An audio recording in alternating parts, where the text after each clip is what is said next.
Are you going to apologize like Cory Booker Apologize for what? Cory Booker's called for it. Cory should apologize.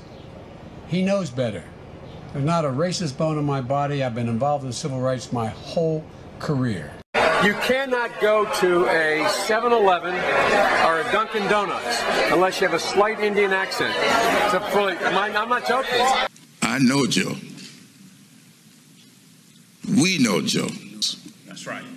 And by the way, you know, I sit on the stand and it get hot. I got hairy legs that turn blonde in the sun.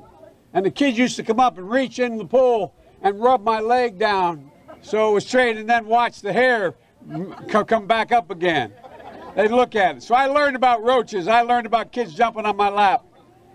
And I've loved kids jumping on my lap. Even call centers, which rushed overseas in the hundreds of thousands. How many times you get the call? I'd like to talk to you about your credit card. Poor kids are just as bright and just as talented as white kids.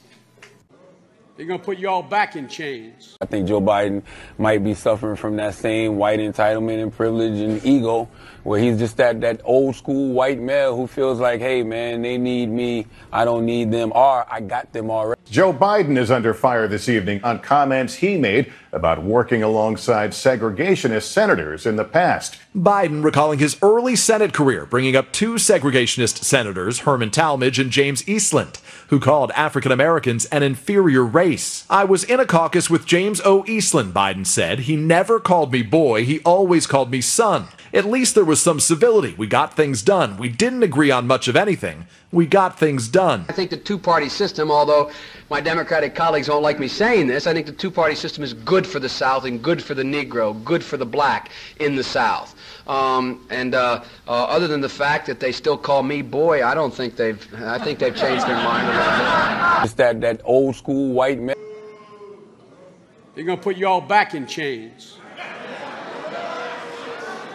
30 seconds or less. What kind of a chance would a northeastern liberal like Joe Biden stand in the South if you were running in Democratic primaries against Southerners like Mark Warner and John Edwards? Better than anybody else. And you don't know my state. My state was a slave state. My state is a border state. My state is the 8th largest black population in the country. My state is anything from a northeast liberal state. It's that old school white man. The first sort of mainstream African American who is articulate and bright and clean and a nice looking guy. I mean, that's a storybook, man.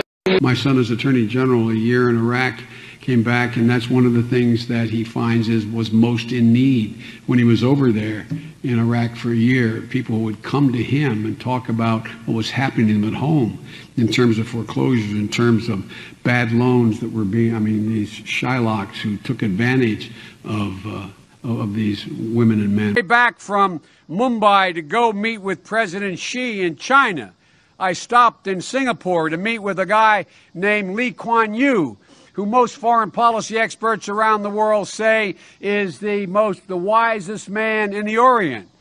There's not a racist bone in my